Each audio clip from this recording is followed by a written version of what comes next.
Kita sedang berada di bulan yang istimewa.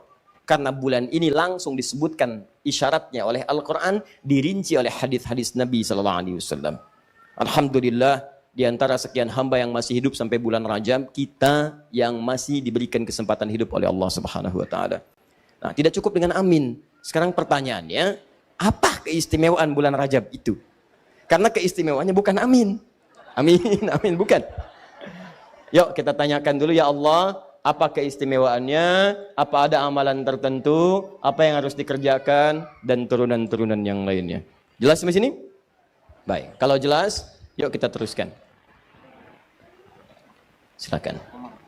Bebas. Ya, alhamdulillah. Insyaallah, luar biasa. Ambil saf paling depan, cita-cita dari malam pengen ngapus. Ya. Jazakallah khair. Antum dari mana? Dari Jogja. Masya Allah. Langsung ke sini. Pakai motor. Masya Allah. Buat ngapus dari Jogja ke sini. Biasa. Tolong panitia, ini sahabat kita pertama yang mendapatkan at-taisir insya Allah ya. Hari ini. Dengan bukunya ya. Baik. Mau tidak? Mau. Baik. Sudah, lihat fokus ini. Teman-teman. Pertama, kembalikan dulu ke Quran. Surah ke-9 tadi, ayat 36. Nanti turunannya kita temukan dalam hadis Nabi. Riwayat Muslim. Saya sebutkan yang sahih dulu ya. Nomor hadis 1960. Yang ini dari Sayyidah Aisyah radhiyallahu taala anha, nanti dikuatkan syahidnya dari Ibnu Abbas radhiyallahu taala anhuma. Yang ketinggalan jangan khawatir, ini sudah saya siapkan. Saya tulis langsung, ada yang tulisan tangan, ada yang saya print juga. Yang hadis palsunya saya turunkan sampai ke rawi-rawinya, sampai di mana palsunya, siapa orangnya, di kitab apa. Ini semua ada di sini. Ya. Sampai yang bahasa Arab juga ada, kalau nanti yang mau pakai bahasa Arab, khusus spesial, saya kasih tanpa harokat. Nih. Ya, alhamdulillah. Supaya bedain, ini bukan Quran, yang Quran dah harokatnya itu kan. Jangan sampai baca tulisan ini pakai mad lagi nanti ibu. Rajabun maudhu gitu. Dah, yuk. Bismillah. Saya mulai ke sini dulu. Yuk, keistimewaan pertama. Teruskan ayatnya, teruskan. Minha arba'atun hurum. Fala tazlimu fihinna anfusakum. Ada ayatnya? Fala tazlimu fihinna anfusakum. Teruskan, yang Quran surah 9 ayat 36. Maka pertama, keistimewaan pertama, Allah menyampaikan khusus di bulan-bulan yang 4 ini, dikenal dengan bulan hurum, 3 berurutan, Dzulqa'dah, Dzulhijjah, Al-Muharram, plus dengan Rajab. Plus dengan Rajab, yang kita sekarang ada di dalamnya. Baik. Maka pertama, kata Allah, fala tazlimu fihinna anfusakum. Jangan berbuat zalim khususnya di bulan-bulan itu. Fala tazlimu, jangan berbuat zalim. Satu, ini dia. Ada larangan langsung dari Allah menekankan khusus di bulan-bulan ini. Ya, perbuatan zalim dilarang di setiap bulan. Dilarang. Ya, maaf, dari bulan Al-Muharram sampai ke Dzulhijjah, setiap detiknya, menitnya, bahkan jamnya, bahkan semuanya dilarang berbuat zalim. Zalim itu secara ringkas, zalim itu bermaksiat, maksiat, menempatkan sesuatu bukan pada tempatnya. Awas, menempatkan sesuatu bukan pada tempatnya. Salah tidak? Salah. Misal, gampangnya begini. Ini gelas menampung air untuk minum. Ada gayung menampung air untuk mandi. Ada orang minum pakai gayung, mandi pakai gelas. Salah tidak? Salah. Nah, kata Allah begini, maaf, jangan berdusta. Wailul lil mukadzibin. Dusta itu kan salah. Kata Allah ayatnya jangan berdusta. Lalu ada orang berdusta. Salah tidak? Berarti orang itu zalim. Paham? Kata Allah jangan mencuri. Ada orang mencuri. Ayatnya mengatakan jangan, tapi ayat itu dilanggar. Ditempatkan bukan pada tempatnya. Kata Allah, Qul huwallahu ahad. Hanya Allah Tuhan satu-satunya yang esa. Ada orang mengaku Allah Tuhannya, tapi lisannya mengatakan, maaf, semua agama sama. Menuju pada Tuhan yang sama. Cuman caranya beda-beda. berarti orang itu zalim, menempatkan ayat itu bukan pada tempatnya. Pencuri tidak menempatkan ayat itu bukan pada tempatnya. Pendusta tidak menempatkan ayat larangan berdusta pada tempatnya. Sehingga ketika ayatnya tidak digunakan, dia berdusta. Nah, menempatkan sesuatu bukan pada tempatnya, itu disebut dengan zalim perbuatannya. Ketika zalim itu menjadi salah, maka kesalahannya disebut dengan maksiat namanya. Paham? Ya, asa menyalahi perintah Allah Subhanahu wa taala. Maksiat, perbuatan yang dianggap salah oleh Allah dan Rasulnya.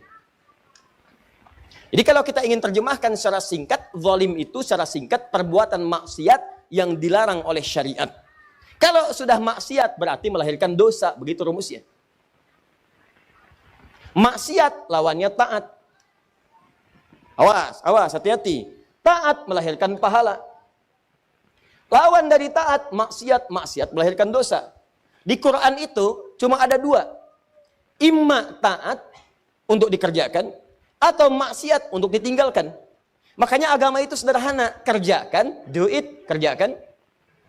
Atau leave it, tinggalkan. Kalau ada perintah kerjakan, itu pasti amal soleh, taat. Kalau ada perintah tinggalkan, itu pasti maksiat. Contoh, kita ambil turunkan misalnya taat terkait dengan ketaatan, perintah-perintah amal soleh, salat. Alladzina yu'minuna bil ghaib wa yuqimunas salat wa mimma razaqnahum yunfiqun, ada infak. Ya ayyuhalladzina amanu kutiba alaikumus siyam, puasa. Ya, ada haji, ada umrah dan sebagainya, ada Al-Qur'an. Ini semua terkait dengan ketaatan. Perintahnya pasti kerjakan. Lebih dari itu ada larangan. Ya ayyuhalladzina amanu la yaskhar qaumin qaum. Hai orang-orang beriman, jangan saling mencela, jangan. Hai orang-orang beriman, la yaghtab ba'dukum ba'dha, jangan saling bergibah. Quran surah 49 ayat 11 sampai 12. Jangan cela, jangan berselisih, jangan gibah, gosip, jangan bertengkar, jangan mencuri, jangan berzina, maksiat. Nah, kalau Anda bisa mengerjakan ini, berarti pahala. Awas, hati-hati. Kalau Anda bisa meninggalkan ini pun, berarti pahala.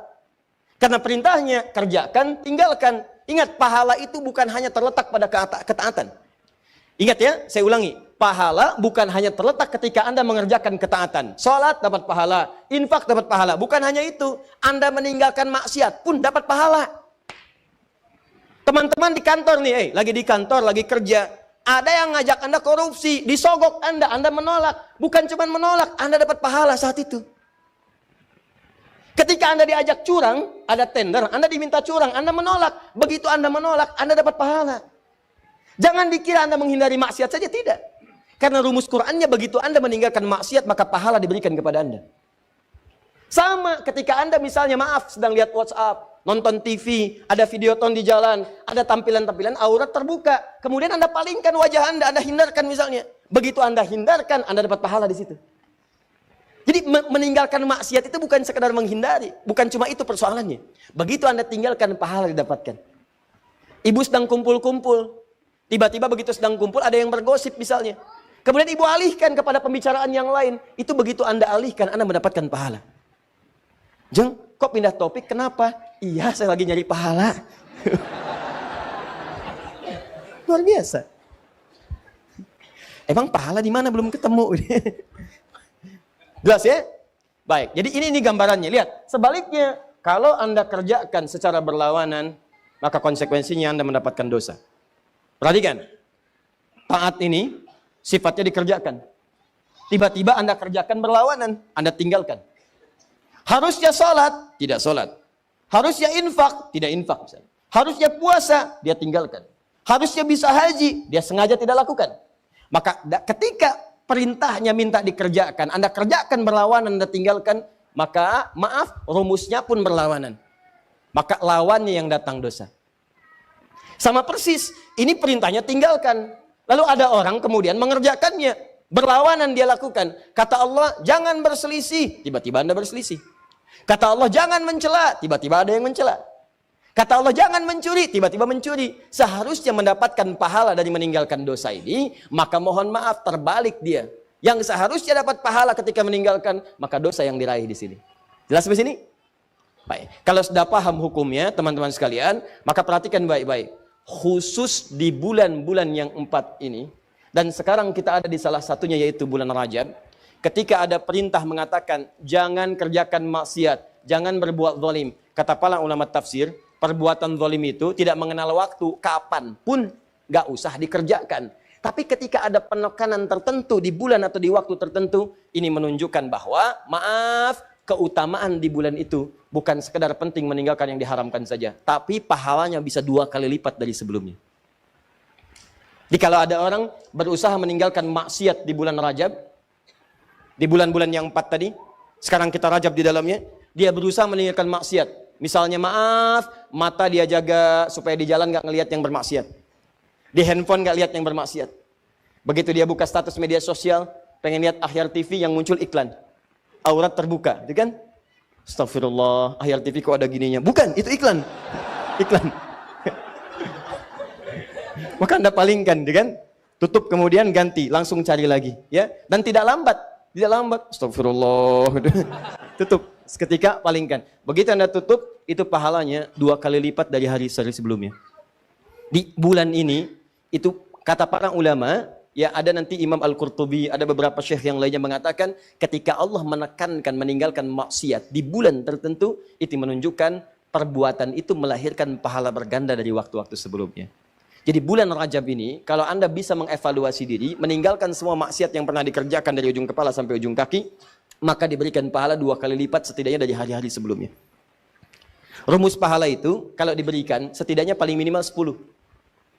Quran surah 6, ayat 160. Fokus, saya agak pelankan sedikit. Mohon maaf, tadi saya katakan saya mau bahasnya sekitar 20 menit. Ini sudah 30 menit, nggak apa-apa? Nggak apa ya? Baik. Saya nggak minta dihapus yang itu. Baik.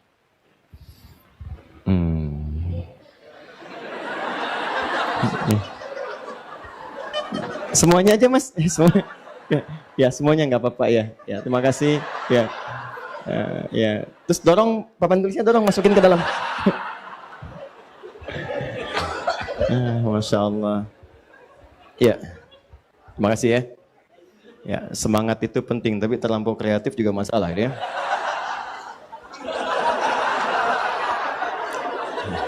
Jazakallah khair. Quran surah ke-6 ayat 160. Ya. Fala tazlimu. Kalau nggak salah tadi begini. Itu maksiat.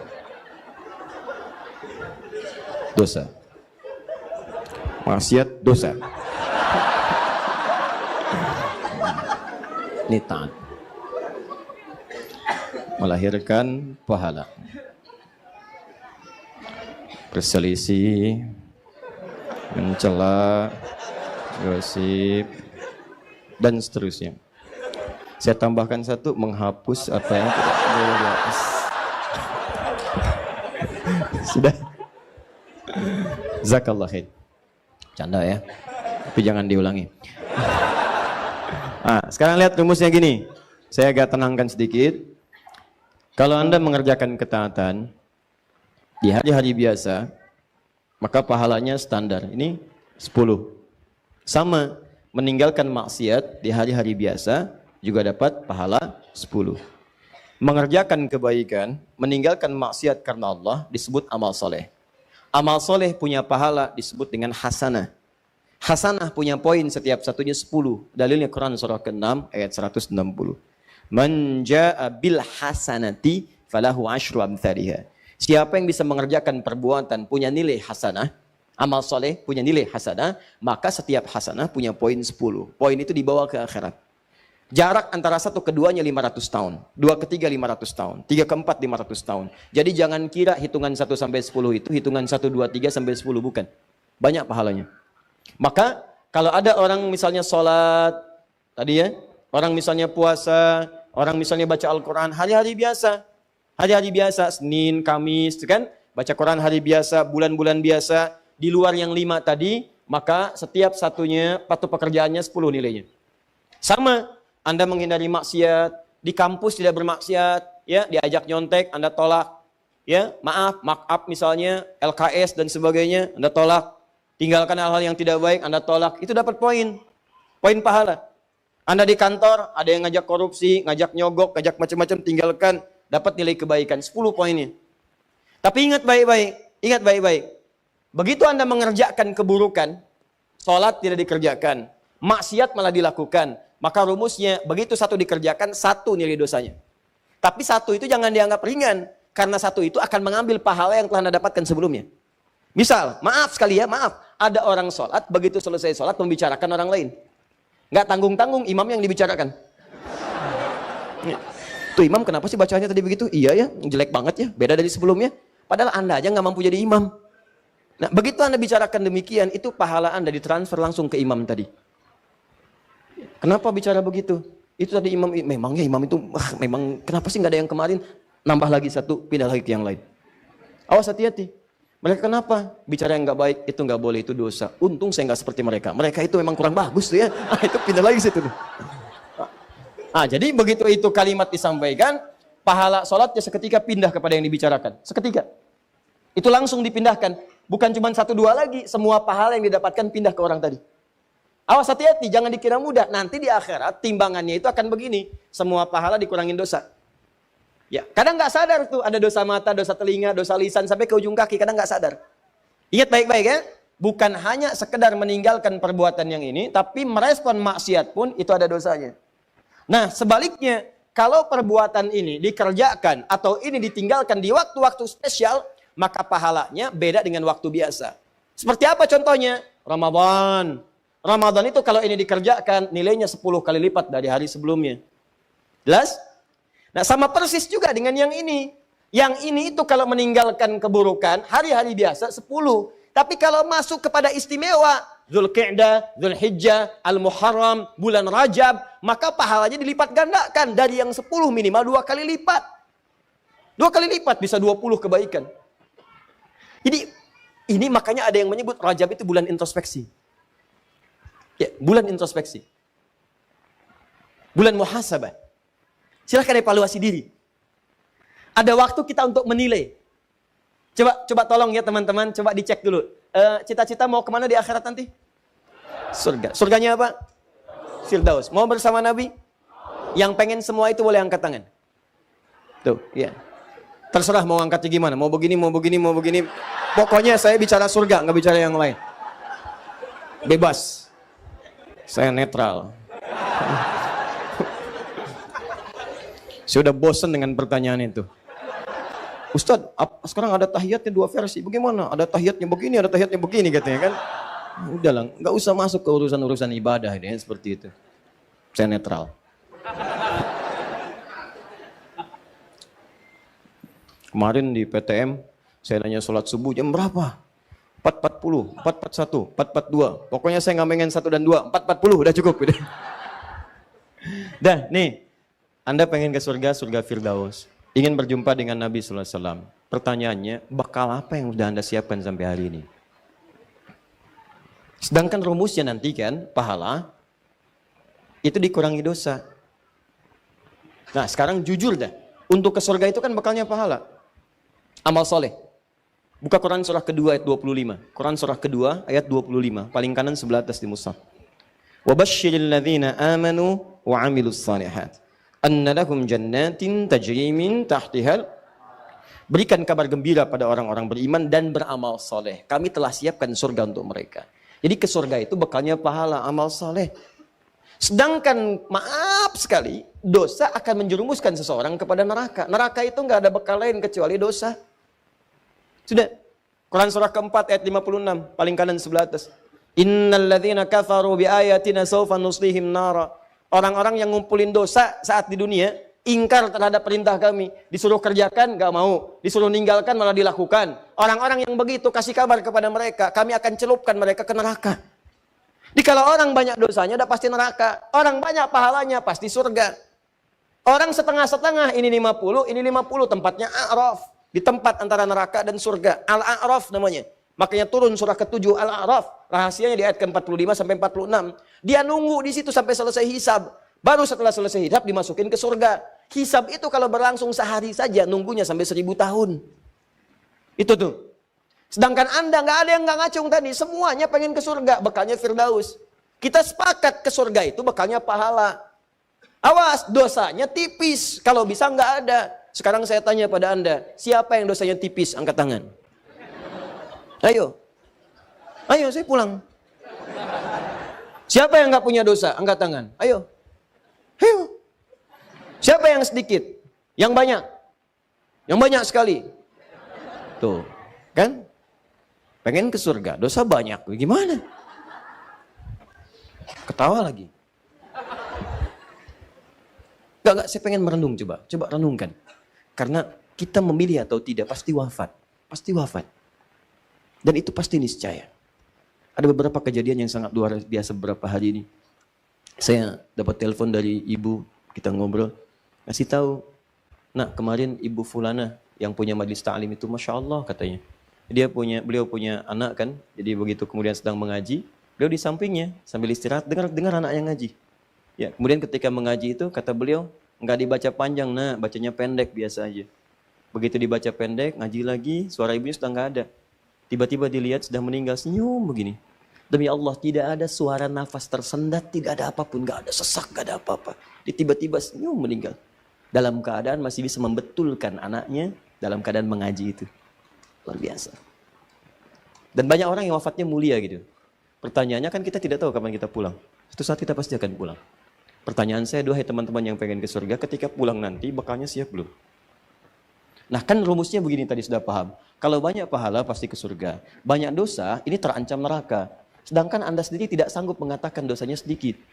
Anda tidak mampu mengangkat tangan Anda bahwa dosa Anda tipis. Itu kan bahasa hati sebetulnya. Coba itu bukan main-main. Anda bisa mengatakan pengen ke surga, itu keinginan. Tapi kan hati Anda mengatakan, cukup nggak bekal saya? Coba merenung malam-malam, pulang dari pengajian. Merenung coba di jalan. Saya tuh ke surga nggak sebetulnya? Ya, dalam kalimat ke surga itu sebetulnya, Anda bisa tanyakan, dosa saya ini berapa banyak gitu. Kan yang tahu sendiri Anda juga. Anda yang tahu berapa banyak Anda bermaksiat. Anda yang tahu berapa banyak mata dipakai berbuat yang salah, sampai ke ujung kaki. Dan Anda pengen ke surga. Maka kita butuh sesuatu untuk menggugurkan dosa itu. Kita butuh sesuatu. Dan Allah turunkan itu, dikasih kesempatan. Nih, saya kasih kesempatan bulan ini istighfar ya, saya lipat gandakan. Mungkin kamu nggak sadar, karena tiap hari saya berikan kesempatan untuk istighfar, kamu nggak pakai. Mungkin kamu butuh motivasi. Nih saya kasih sebulan nih, yang ketika Anda istighfar, ketika Anda tinggalkan maksiat, saya lipat gandakan pahalanya untuk nutupin dosa-dosa kamu. Begitu Anda jaga pandangan dari maksiat, pahala berlipat. Begitu jaga lisan dari maksiat, pahala berlipat. Berlipat pahala itu untuk menggugurkan dosa-dosa yang banyak. Sebab ketika ini banyak, kan harus banyak pahala menggugurkannya. Makanya ada rumus sedekah jariyah. Jariyah itu yang berlipat, yang banyak, yang bisa menghilangkan dosa yang sudah berkumpul. Makanya kan Nabi ngasih rumus begini, kalau Anda bisa punya modal sedikit tapi keuntungan banyak dalam urusan akhirat, pakai. Anda punya uang 50.000, Anda pengen sedekah. Anda lihat orang butuh makanan, Anda kasih. Ya dia pakai, kemudian itu untuk beli makan. Makan. Energinya kumpul. Begitu energi kumpul, dia sholat, dia baca Quran, Anda dapat bagian dari pahala itu. Begitu energi habislah kemudian pahala Anda di situ. Anda berikan 50.000 itu, kemudian belikan mushaf. Hadiahkan kepada penghafal Quran. Dia baca itu dari mushaf yang telah Anda berikan. Maka semua pahala setiap huruf yang mengalir bagi Anda. Dia jadi penghafal Quran, mushafnya masih ada. Dipakai yang lain, pahala lagi buat Anda. Yang tadi telah hafal Quran, dia mengajar lagi, punya 10 murid, pahala dari 10 murid itu untuk Anda. Mushafnya sudah usang misalnya, dibakar sudah kemudian, habis seluruhnya, tapi muridnya masih ada, pahala untuk Anda. Modalnya 50.000 nggak berhenti. Tapi berapa dosa yang sudah dikumpulkan? Nah itu pahala tadi, nutupin dosa-dosa tadi. Tutup. Allah kasih waktu khusus. Kata Allah, nih saya hidupkan, kamu belum sampai ajalnya, saya kasih waktunya nih, untuk kamu tutupi semua maksiat itu, supaya pahalanya berlipat. Begitu pahala berlipat, dosa dihapuskan. Jadi kalau Allah sudah sampaikan Anda ke bulan Rajab, Anda belum evaluasi juga, Anda butuh berapa waktu lagi untuk bisa mengevaluasi diri? Kurang cinta apa sih Allah sama kita?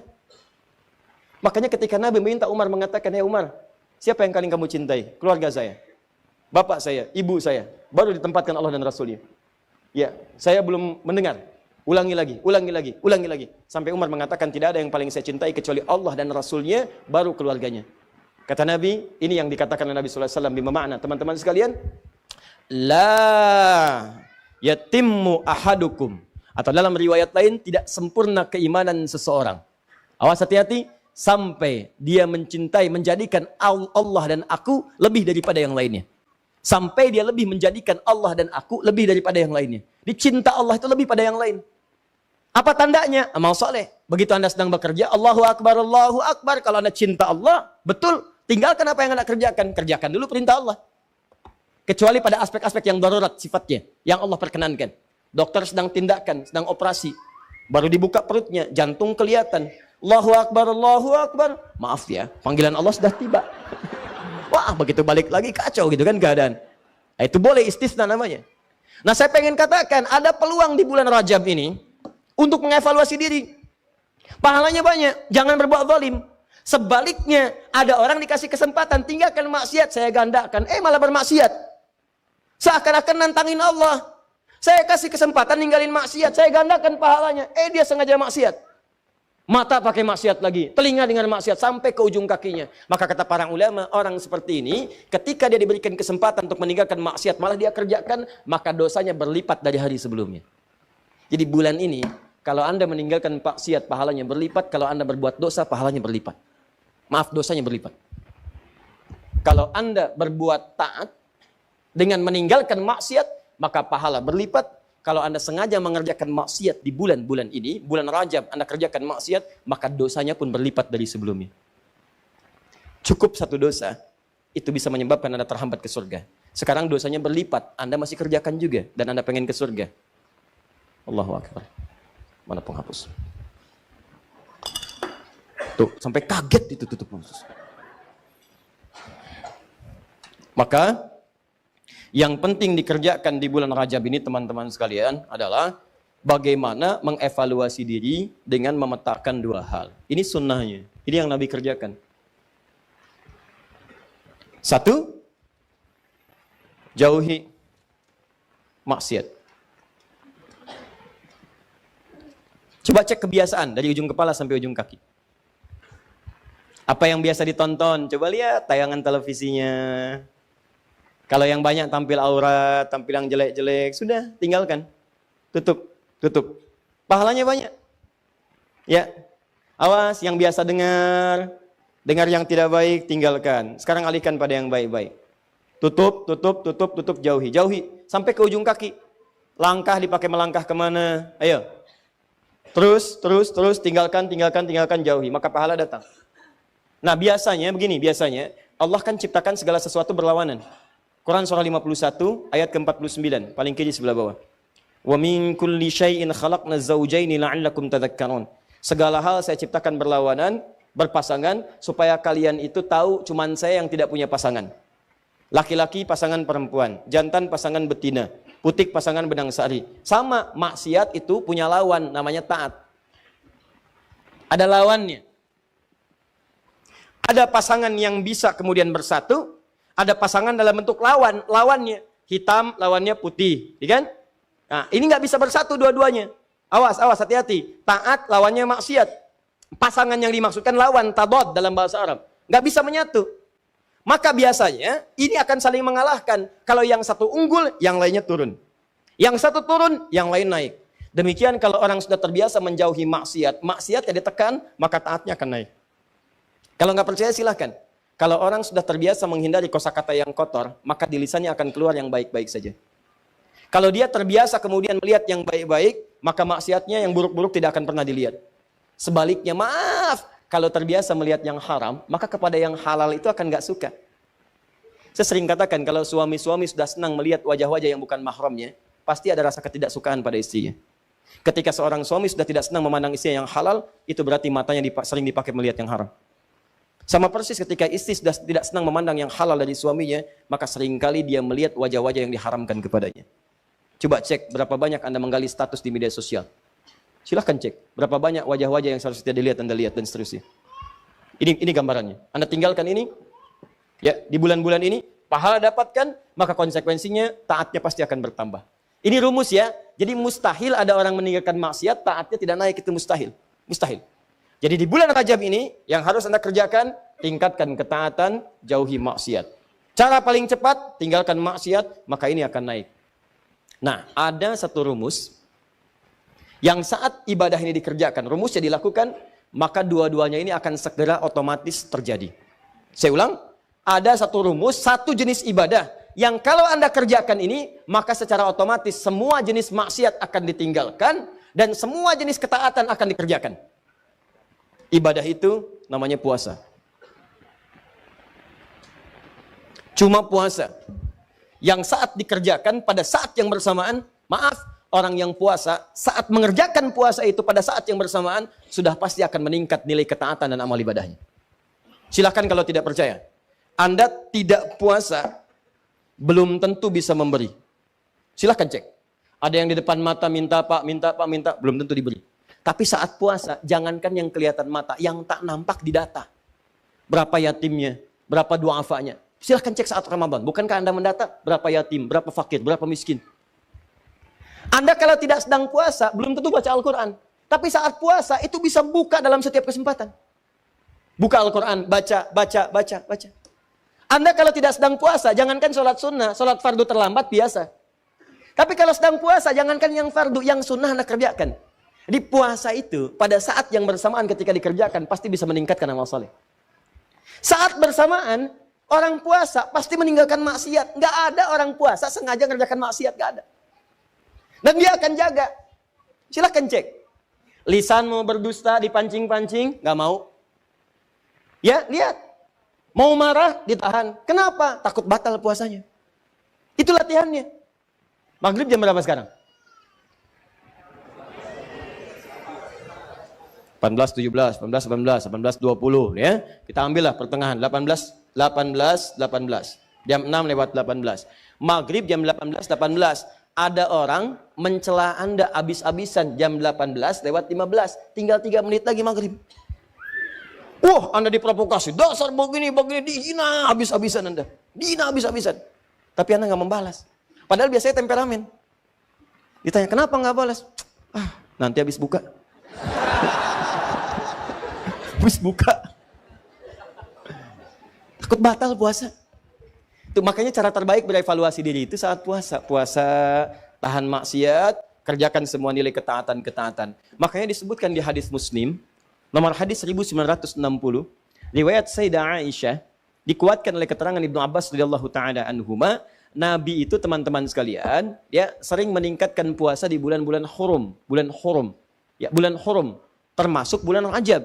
Ya kata Sayyidah Aisyah, termasuk juga kemudian Ibnu Abbas radhiyallahu taala anhuma, saya kadang melihat Nabi sallallahu alaihi wasallam sering puasa, seakan-akan enggak buka, tapi juga sering melihat beliau buka, seakan-akan enggak puasa.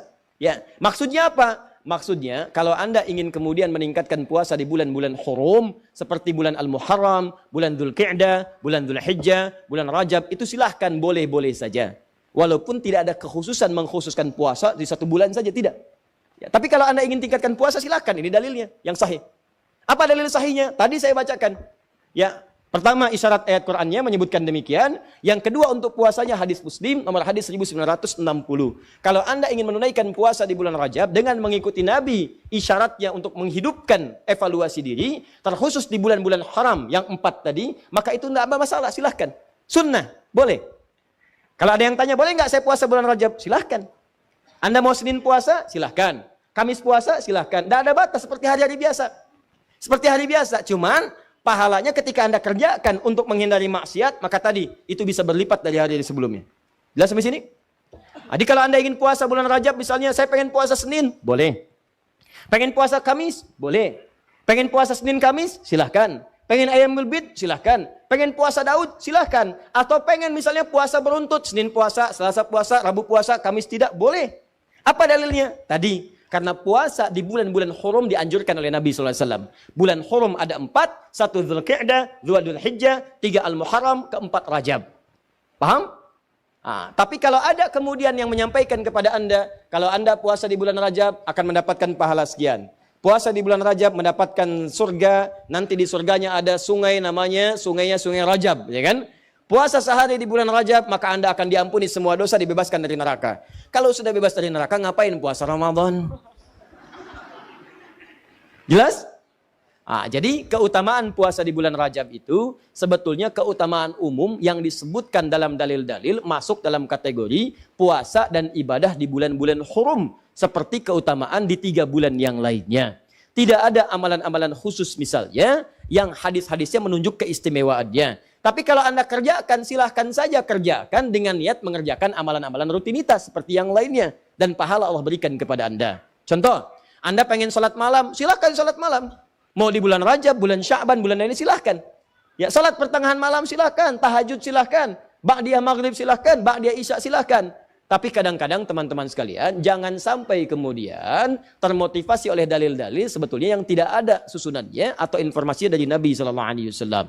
Contoh, pernah mendengar kalimat ini, siapa yang menunaikan sholat di malam Jumat di bulan Rajab, di antara isya kemudian sampai dengan ke fajarnya, dia bacakan kemudian rakaat pertamanya setelah Al-Fatihah, kemudian dibacakan surat A, surat B, sampai dengan ke Al-Ikhlas, sampai yang lainnya. Maka akan diampuni semua dosa-dosanya, dibebaskan dari neraka. Pernah dengar kalimat itu?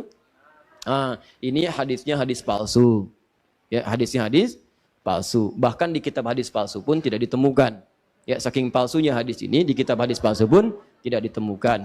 Pernah dengar hadis ini? Inna fil jannati baban yuqalu Rajab. Di surga itu ada satu pintu, satu sungai. Nama sungainya Sungai Rajab. Siapa yang bisa puasa sehari di bulan Rajab, maka dia akan mendapatkan kenikmatan surga di situ dengan air minum dari Sungai Rajab. Pernah dengar?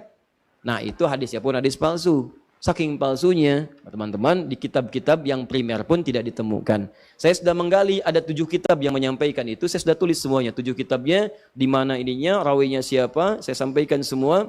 Ini ada At-Tashi Ashar al-Masyhur Baghdadiyah, pengarangnya Abu Tahir As-Salafi, Fadailu Syahr Rajab Al-Hasan ibn Muhammad Al-Khilal, Fadl Rajab Abdul Qasim ibn Asakir, Al-Amali Al-Khamisiyah karangan Yahya bin Al-Husain Al-Syajari, Al-Jurjani, Syu'abul Iman karangan Al-Baihaqi, At-Tadwin fi Akhbari Qazwain karangan Abdul Karim Ar-Rafi'i, Fadailul Awqat karangan Al-Baihaqi. Semuanya dicantumkan untuk menginformasikan pada kita hadisnya maudhu, palsu, paling minimal dhaif. Jadi dituliskan itu untuk kasih informasi, ini hadisnya dhaif ya.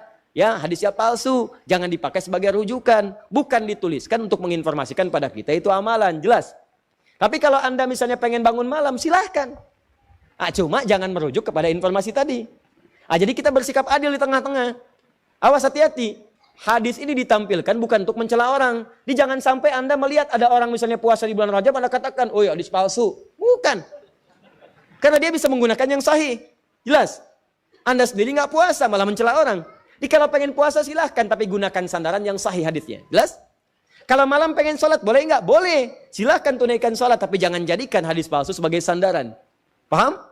Ustadz, kenapa hadis-hadis itu muncul? Pada asalnya niatnya baik, cuma dilakukan dengan cara yang salah. Apa niat baik itu? Ada sebagian orang melihat keutamaan banyak di bulan Rajab, tapi orang banyak meninggalkannya. Akhirnya dibuatlah anjuran-anjuran untuk mengerjakan itu semua. Cuma dituliskan dengan cara yang salah. Begitu disampaikan dengan cara yang salah, jadilah kemudian acuannya keliru. Itulah asal munculnya orang banyak mengerjakan amalan mengacu pada dasar-dasar yang kurang sempurna. Paham sampai sini? Kalau saya tanya, boleh nggak puasa di bulan Rajab? Boleh. Boleh nggak sholat malam di bulan Rajab? Boleh nggak sedekah di bulan Rajab? Boleh nggak mengkhususkan saya puasa sehari di bulan Rajab dapat surga? Boleh?